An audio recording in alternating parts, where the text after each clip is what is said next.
Hi, Lou. Can you hear us? Hi, sir. I can hear you. Hold on. Yes, I can hear you loud and clear. Can you hear me? We hear you loud and clear. And we even see you. That's great. Well, unfortunately, I can't help the image. I certainly know Brad Pitt or Tom Cruise. So what you see is what you get. You have a very charismatic look. And you have a great background. Oh, thank you. Actually, part of my little office here. Yeah. Thank you so much for the opportunity, Lou. First question, has it gotten any easier to speak about this topic? Well, first of all, Anja and Frederik, thank you very much for having me on your show. It is truly my honor and privilege to be here speaking with you today. And I sincerely appreciate your time and your patience with me. As far as your question, whether or not this is easier now than it was before, I think in certain terms, yes, but also in certain terms, no. And if I may allow me to elaborate a little bit on that. We are now at a point where in my country, most people can have the conversation about this topic without whispering. We are at a point where our elected officials are publicly stating for the record that this topic is a real topic and may potentially concern U.S. national security. We are at a point where our senior officials in our executive branch, department heads and secretary level are having an open discussion and are making decisions to actually further look into and explore this incredible enigma. We are at a point where our media, our mainstream media, is looking into this topic, and they are not afraid to report about this topic. And this is a truly nonpartisan issue. So we are seeing both the liberal and conservative sides of our media, both reporting and dedicating equal amount of time to this topic. And last but not least, we see internationally outreach from some of our closest allies wanting to collaborate with our country, with the United States on this topic. So I think in the last 3 years, it has become much more acceptable to have this conversation. Now, is it easier? Well, the problem is we still don't know a lot of things involving this topic, and there's a lot of unknowns, and that's not easy conversation to have. Furthermore, there still is a lot of stigma and taboo that is associated with this topic that still stifles a lot of conversation, which is a shame. This is a topic that I have said affects all of us equally and yet differently. It depends upon someone's personal, theological, and philosophical and sociological belief systems. And so therefore, how you interpret this information may be different than, let's say, the way Anja interprets this information, which may be different than members of your audience, which may be different from me. And so therefore, there is still some challenges associated with this, because when you have a topic like this, it is going to automatically and necessarily challenge some people's preconceived narratives in which they have established through the course of a lifetime of experience. And now you are asking them to reconsider some of those conclusions.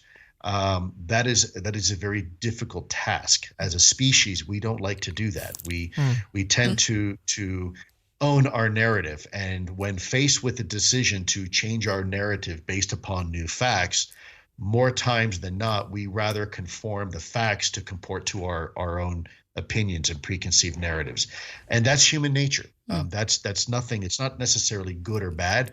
It's just kind of the way we are as a species. And so it takes time. And so therefore, I think to answer rather long-windedly the question that you're asking, it is easier and more difficult because now that we realize this is a valid topic, a valid discussion topic, now the hard questions start.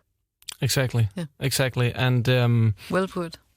We may as well get into that. But first, I wanted to hear you, because you're always very professional. You're a former employee at the government, and yet now you're using your own sort of image and personality to get this message across. Is it getting personal? Because there's also been some people, gunning for your head, because if you can debunk Lou, you can debunk a lot of other stuff. So they're coming a little bit for you more than maybe they did back in 2017. Yeah, it seems that some of the debate is going, for for you as a person and not staying on the topic, right? And it's not a good debate where people are not discussing the issue. Yeah. Anja and Frederik, I don't disagree with you, but it is something that is as old as mankind himself or herself. We have been, when people don't like a particular narrative and they can't attack the issues, they attack those who deliver the message, and it's something that I've been victim to for the last 3 years. Let's not forget that there's a lot of people that have these narratives. And in some cases, you have, on one hand, the believers that no matter what, they're always going to believe the conspiracies and and on the other hand, you have the opposite extreme, which are the debunkers.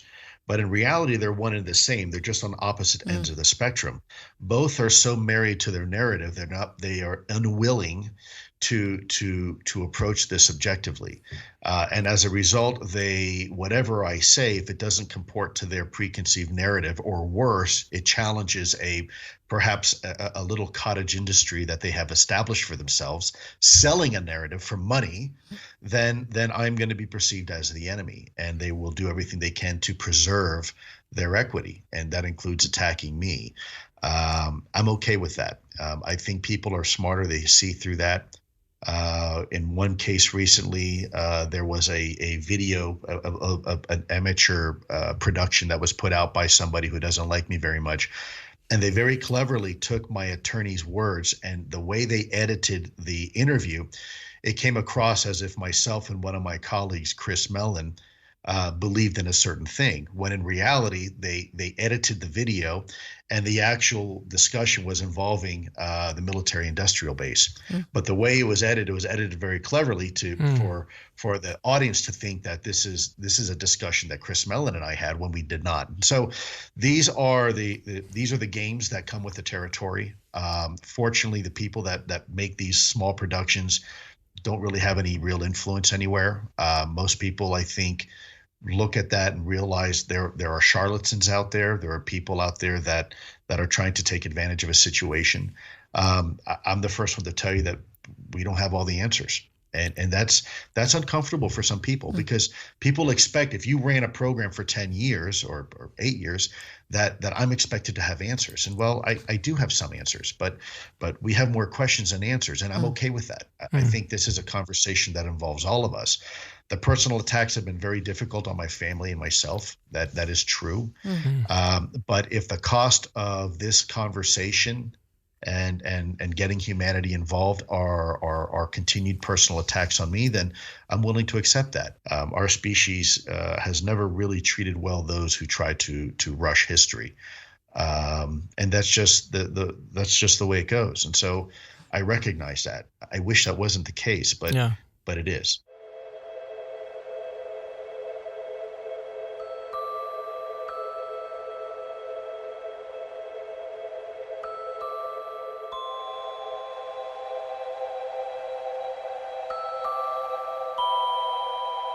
But I'm super curious. What did you think of the report? Because personally, I was positively surprised, because I had my hopes very far down, I must say, and I expected to get like 200 pages of words, academic, not so much content. And actually what we got was something very short, relatively terse, but more clear than I had expected. And what I was most exciting about was the fact that the way I interpret it is, there is now an opening up for actually getting data and recording data and systematically collecting data. And I think that's what we need. We need more information in order to answer some of all the questions that we have. That's Anya. I wanted all the sci-fi stuff. I wanted the pictures and the videos. But Sure.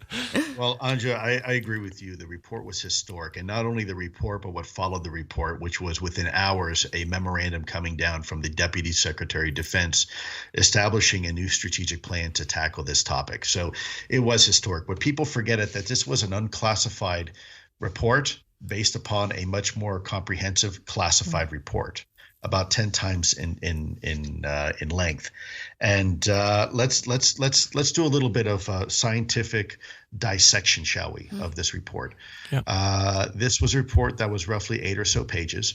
The very, very first words within, I think, word number 2 or number 3 on the very first paragraph in the very first sentence says, this is a preliminary report. So what does that mean? Well, this is the first of many reports to follow. So we have now established a precedence for the first time. Secondly, when you look at the report, it said, well, this report only looked at incidents beginning in 2004. But when you read it a little more carefully, you realize it was only one incident in 2004, which was the well-known USS Nimitz incident. In reality, we only began, when you read probably the third page, we started collecting information.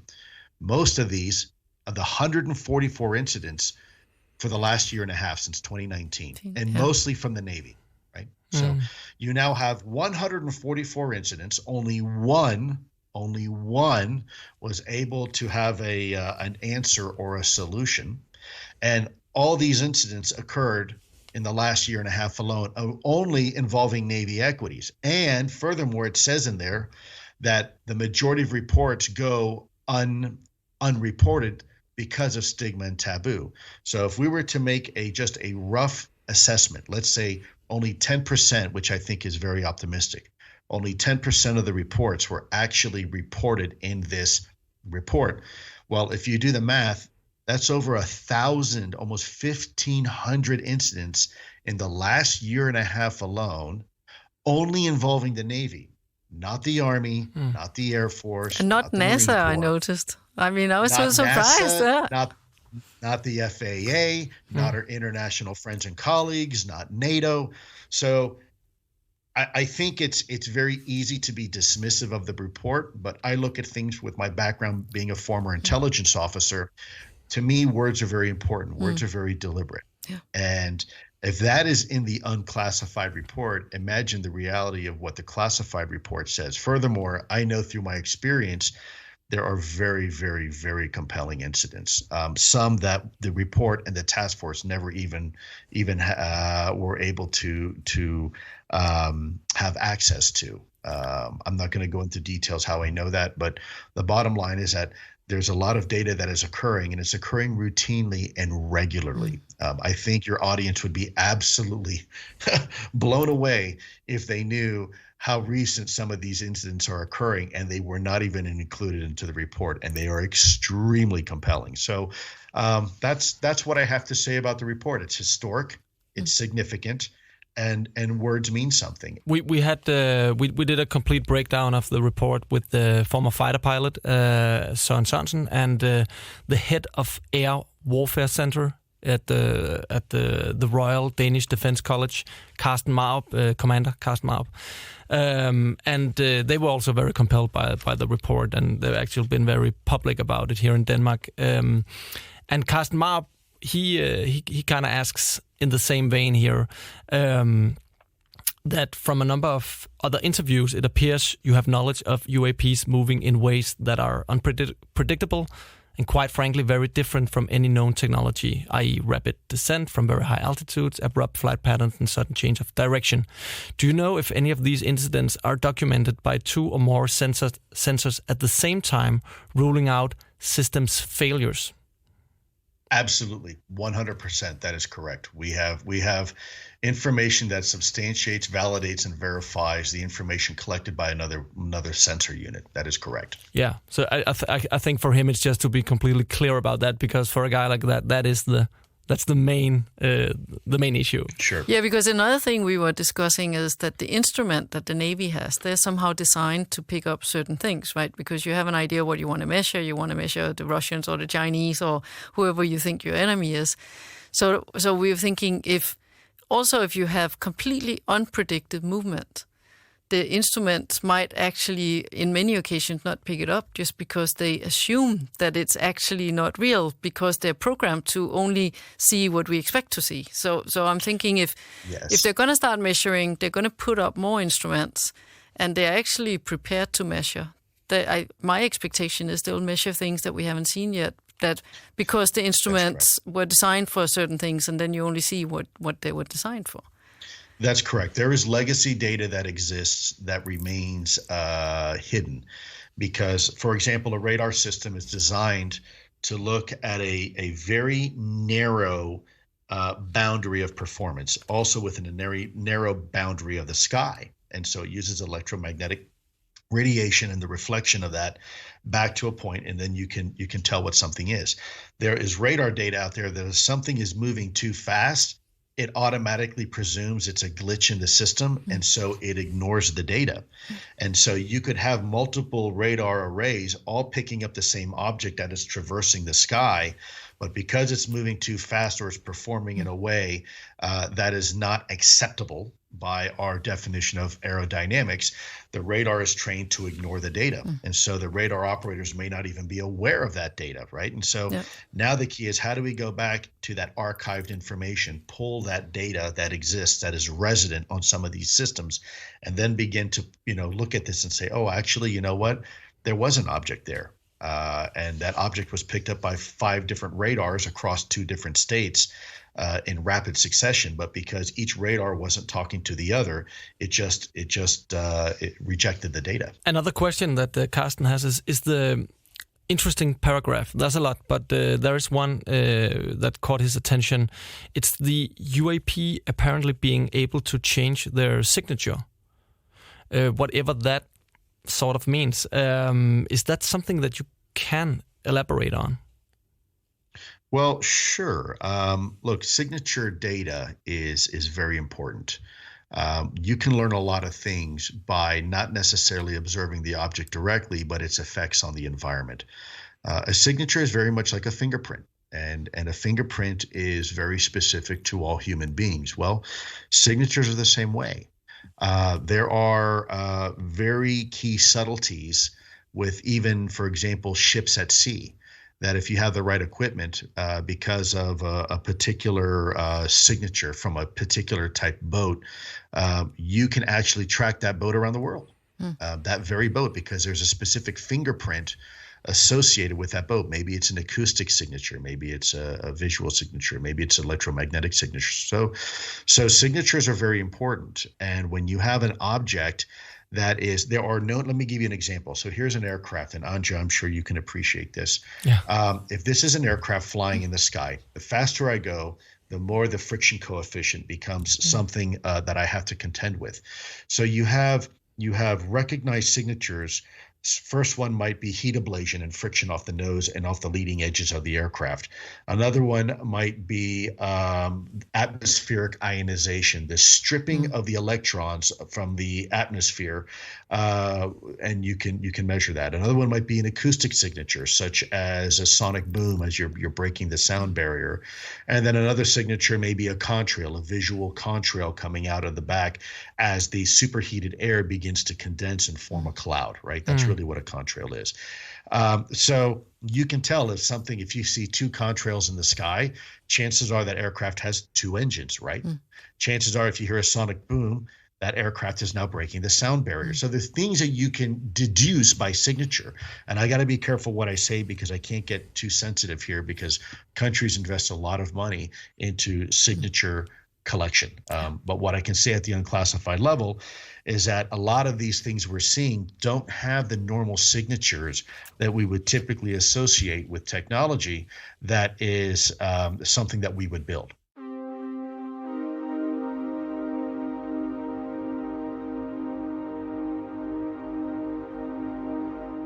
I want to be very, very careful not to discuss the business of the U.S. government. Yeah, of course. It's important because they need, as I've said before, they need the latitude to perform their duties without outside interference. I don't want to do anything that can compromise their current efforts. So I'm going to politely sidestep that question. At some time in the future, maybe I can be a little bit more forthcoming. Feel free to sidestep all you want. It's completely understandable. So can I ask you another question you can probably sidestep? I think I know where you're going. Have you seen the classified report? I'm going to politely sidestep the question.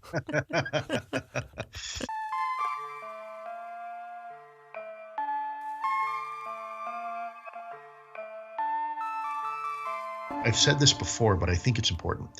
We have, as a species, 5 fundamental ways in which we judge the universe. And if we can't touch it, taste it, hear it, smell it, feel it, it doesn't exist. And yet we realize that right now we're having this conversation. I have Wi-Fi signals going through my body, cellular signals, AM, FM signals. I have cosmic radiation coming in through the cosmos. I have neutrinos coming in from the sun, bombarding and coursing through my body. And yet I can't interact with it, so I don't see it. In fact, if I look at a night sky with a radio telescope, I may see with my naked eye some beautiful stars, but if I look at that same spot with a radio telescope and I look in the infrared and the ultraviolet, now I see nebula. Now I see things that are very real and right in front of me, but I can't perceive it. And so by that definition, 99% of the universe is beyond my reach. I'll never be able to see it without the aid of something technical. And furthermore, if you look at just the scale of the universe, if I look in that direction, 13.9 billion light years, and look in that direction, 13.9 billion light years, that's 27 billion light years. And in fact, the universe, Anja, you probably I've been told now is by scientists as reputable like you, that the visible known universe is about 90 something billion light years from end to end. Yep. And we are this infinitesimally small speck in the known universe. And however, if you were to look at the scale, the extreme scale of the universe, and then look at the human being, by scale, there is that level of size in each and every one of us. If you look at a mole, one atom, 1 × 10 to the minus 26, that is in relative the same level of scale of the we are the universe to that atom. And so therefore, we sit at this very middle part, if you will, scale of the universe, and we can only perceive things 1 order of magnitude, either above or below us. Otherwise, we have no idea it's there. And so by that understanding, again, 99.9999% of the universe we'll never be able to interact with. And so for us to think that all of what there is known in the universe fits neatly within this very narrow band of our 5 senses, which we know isn't real, there's a lot more out there, isn't reality. And of course, the size in which we live in, I think it's foolhardy for science to presume it has all the answers. I come from a scientific background as a microbiologist, immunologist, and parasitologist, and I would never presume to have those answers. You've been talking about the 5 observables, of course. I've been hearing talk about a 6th observable. That it's something to do with the mental, actually physically with the brain, to be able to kind of see stuff that other people may not see. It may sound a little spacey. No, I understand. Yeah. So there is a 6th observable, but we call it biological effects. What you are referring to is what some people have speculated, the human consciousness. Yeah. And I think we need to understand before we so the real 6th observable is biological effects, whether it's a blade of grass or a cow or a human being. If you get next to something technologically advanced and you don't know how it works, you could inadvertently and be hurt by it. Okay. And by the way, there's a difference between a threat and intentional harm. There's, if I go to an airport and I get on an airplane, there's no threat. But if I get to that same airplane, I'm on the runway or the tarmac, and I stand behind the jet engine, there's a biological consequence. I'm probably going to lose hearing. I'm going to get burned. The jet engine isn't trying to hurt me. It's just a consequence of the technology being used. So there lies the question about biological effects. What you're referring to, Frederik, is the observation by some that human consciousness, or as you say, telepathy or psychic, whatever, has some sort of role in this. And my answer to that is, look, if we want to talk about human consciousness, let's all first agree what it means. I think we all agree that human consciousness, if we take the esoteric out of it and we look at it scientifically, a lot of neuroscientists now propose that human consciousness is really a quantum process occurring in the brain. Probably related to some sort of quantum entanglement, perhaps, but there are quantum processes occurring in every one of the biological brains, and that may be what consciousness is. And if that is the case, then then human consciousness is part of every decision we make as a species. When I want to go to the grocery store and buy some vegetables, I am making a deliberate decision. There's a quantum process occurring in my brain that says, I want to do something, and therefore controls my body. I get into my automobile, I drive down the road, and every moment, every second of every minute, there is a quantum process that is telling me, my body, what to do. That's human consciousness. So, I think we have to be careful, because I think a lot of people think they know what consciousness is, when in reality, very few people really have a good understanding of it. In fact, none of us may have an understanding of it. Science is still trying to figure out what consciousness even is, let alone what it means. So, I think therein lies the challenge.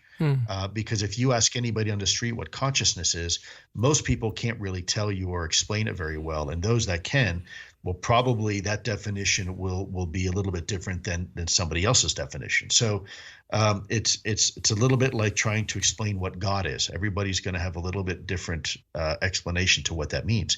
So anyways, I don't want to. I'm not trying to avoid your question. It's just I'm not sure if I have a good enough basis of an understanding of consciousness to even speculate, if that makes sense. Well, first of all, I think healthy skepticism is important. I think it is part of the scientific process, and I'm okay with that. I think dialogue needs to be open, and we need to be truthful, and we need to be honest of the data that we don't know, and it's okay not to have answers. I am, for one, in support of public hearings here in my country through Congress.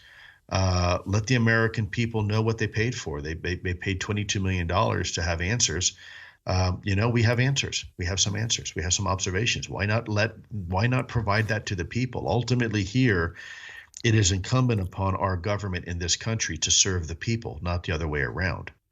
And if that is truly the ethos by which we live here in the United States, then we need to live by that, and we need to force our government to be open and honest and have the courage to pursue this topic, because we now know, you're right, there's no putting the genie back in the bottle. We know it's real. Yeah. It is there, whatever it is. So maybe we should have the conversation. I do think we have reached a precipice. I think we have reached a threshold to which there is no going back. The question is, how fast will we move forward? But I don't think we're going to go backwards. But I do think, the speed in which we move forward, that is yet to be determined. If you had complete control over this situation, how would you go about it? Would you tell the people everything that you know? Would you dose it? Would you keep it back? And what would happen? Well, first of all, I would never want to be completely in charge of this, because it would undermine everything that I'm trying to achieve. I don't think anybody should control the narrative. That's my concern. That includes me. I'm very cautious to ever put myself in a situation where I'm controlling the narrative. That's been the problem for the last 70 years in my country. There's been people controlling the narrative. So that's why we're in this situation to begin with. What I would do, though, if I had an ability to help influence this, would be to have open and honest dialogue with the American people and the world. I would open up the aperture. I would remove this topic away from just national defense and intelligence, and bring in our best and brightest academics and scientific community. I would go with the National Science Foundation, NSF. I would bring this to whole of government approach. I would bring in our friends and our allies who may have their own observations. That's what I would do. And then I would have our elected officials briefed on this information, so they can go ahead then and inform their constituency on what this topic means and what it's about. I would approach this a little bit differently than we've been approaching it before, but what I would not do is ever assume, nor would I accept, unilateral decision authority to do it, quote unquote, my way or lose way, because that's precisely the problem that we have today, is that we have allowed people to dictate the narrative for us, even if whether it was good intentions or not. And I think this is a topic that involves all of humanity. And I would want you as part of that conversation. I would want skeptics as part of that conversation. I want everybody that we can get and fit into the boat to be in the boat and have this conversation, because I think that's the only way we're going to really start to have answers. Are these nations talking? Do you know anything? We have of course, we had the French report back in the day, the Cometa report, and I know in Denmark we've been collecting data for a lot of years as well. I'm not sure it's as streamlined as ATIP or Cometa or whatever. Is there any sharing of information? Well, historically nations? There was. Yeah. Historically, there was, Frederik, and Japan has recently come online and expressed a desire to enter into a bilateral information sharing arrangement with the United States on this topic. There are other countries. I would certainly never want to speak on behalf of those countries. I am aware of some countries reaching out, but it's really not my place to say, to speak on behalf of those countries. It's very important that we allow those processes internal to those countries. We respect those countries to handle this topic the way that they want to handle it. So I'm not going to provide any specific details as to specific countries, just because I don't think it's my place to share that information. Just like Denmark, I wouldn't want to speak for the government of Denmark. That's not my place to do so. It's the government of Denmark's responsibility to speak for the government of Denmark, not Luis Elizondo. Yeah, and hopefully we can talk to some people higher up in the system at some point. But we haven't been contacted yet, even though we talk to a lot of scientific people. I know you have somewhere to be right now, right, Lou? Yeah, you said you had a hard deadline, so I think we reached your hard deadline. Yeah. So I was wondering, is there anything that you wish we had asked you that you think is important to share with us?